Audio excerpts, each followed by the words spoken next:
standard way to invest in property would be through a typical buy-to-let, so a residential buy-to-let. And like I said before, this is where you purchase a property for the sole purpose of putting in tenants who would then pay you a rental on the property.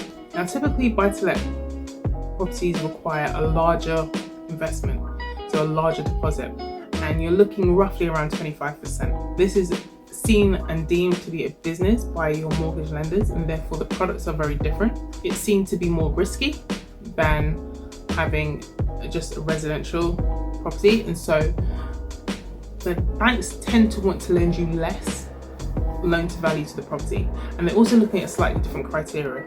Yes, they will look at you in terms of your earnings, so in some mortgage products they'll want you to have a minimum income level, but typically what they're looking at is the amount of rental that can be achieved on the property before they're able to actually lend you some money. So for example, if you have a property and the amount of rental that you can actually earn on it is £1,000 a month, then they will take that amount into consideration when they're looking at how much money they're willing to lend you. And other things to take into consideration when you're thinking about investing in a buy-to-let are the different types of other fees that you will need to be paying. So for example, you will need different types of insurances.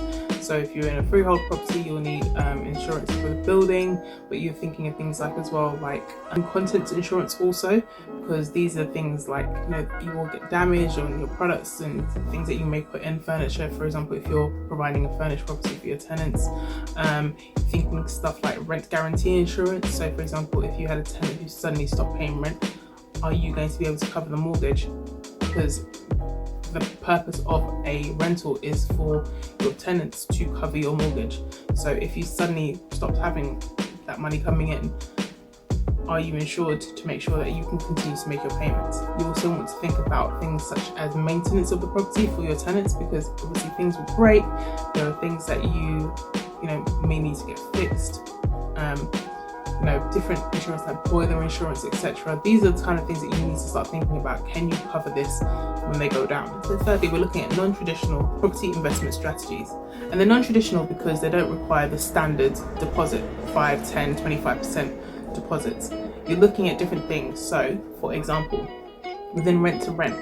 Now rent to rent is where you acquire a property through rental. So your company is managing a property from a landlord, and once you have that property, you are then able to use it for a secondary purpose.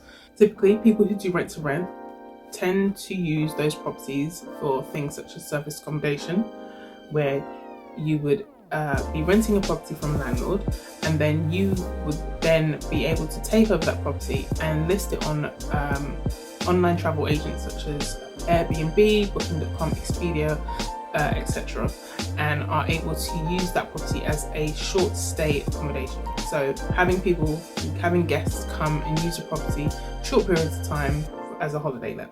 People who do rent to rent also use those properties for things such as HMOs, which is houses of multiple occupancy. So you may be renting a property, 3, 4, 5 bedrooms, for example, from a landlord, and then you yourself are then taking that property, because you're having a management agreement with the landlord, and you're taking that property and you're renting out the rooms on an individual basis for a certain amount, which effectively would be more than what you would be paying in rent. Now in these types of non-traditional property investment strategies, you actually have to put down less money. Now you still do need to put down money, but you typically have less to put down. So you're looking at, for example, it's a rental, so the amount that you put through would be more like a standard tenancy. So it may be first month's rent with a month's deposit. Again, it depends on which landlord you're working with, how you've acquired the property. So for example, if you've gone through a traditional estate agent, you will probably pay what most of their tenants will be paying. So it could be first month's rent, said, as well as a deposit. However, if you've worked directly with the landlord, you may negotiate something else. So it could be, I don't know, it could be even a slightly higher deposit, which would be maybe 6 weeks deposit plus maybe first month's rent. Obviously there's different things now with fees in terms of tenant fees and regulation around that. So there's different things that you have to take into account, but the amount that you put down is less. However, again, it all depends on what you're negotiating. There is still cost involved. You as a company, because you are only running these through a company, you're not doing this on an individual basis. Individually, you're moving towards subletting. As a company, it's more of a management agreement. There are different rules around certain things. But you as a company are covering yourself, therefore you will need to make sure you have different things like insurances, maintenance. If you're doing service accommodation or HMOs, like the types of furniture that you have will be very different. You will need to acquire certain things to make sure your business is being run efficiently, and therefore there is some cost involved in that. How much does depend on the property. So for example, with my service accommodation property which I had, the amount that I would have had to purchase to put in the property in terms of furniture, etc., was less because the property was furnished, and some of the furniture was actually quite nice. So I was able to use that for my service accommodation. A lot of the other service accommodation operators I know tend to have to start from scratch and fully furnish a property because the furniture may not be in the best state once they get the property, so their costs may be a bit higher. So it's different things that you have to really factor in. But again, like I said, it's very dependent on the kind of strategy that you're going for and what your purpose is. Like for me, looking at rent to rent is a stepping stone to getting into a larger property investment company and doing different things. So it's the way in which to generate some income to do bigger plays. The profits that you could make through service accommodation and HMOs, because obviously nothing is guaranteed, it's a business, you know, you can make profits but they're not guaranteed. But those profits you could put down towards, you know, developing or saving up for a deposit in order to do something else.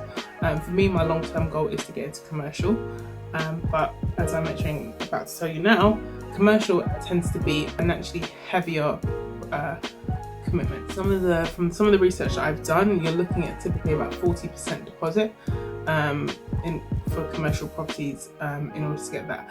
And obviously it's deemed as more risky because, again, there's no guarantee that you'll be able to make money off your commercial property.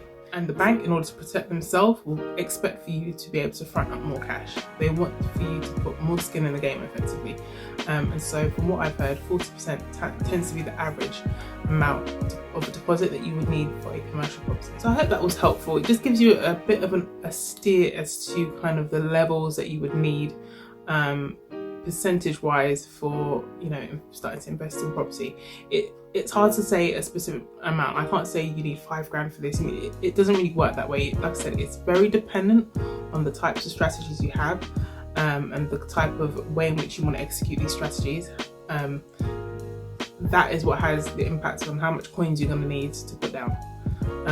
Like it's not cheap to get into property, and anyone who tells you it is cheap is probably trying to sell you a dream. It's definitely not cheap. It can be done more cheaply, but it's not a cheap process, and it does require some level of financial investment to get involved.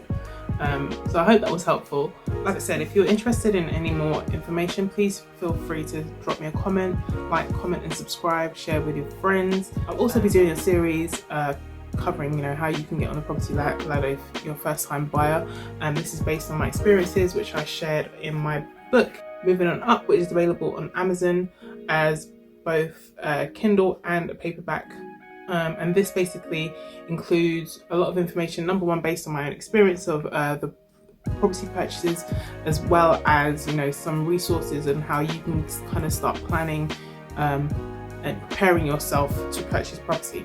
So like I said, feel free to drop me a comment, let me know if you have any questions. Please show some love, you know, share, comment, subscribe. Yeah, and let's keep in touch. Thanks very much. Bye.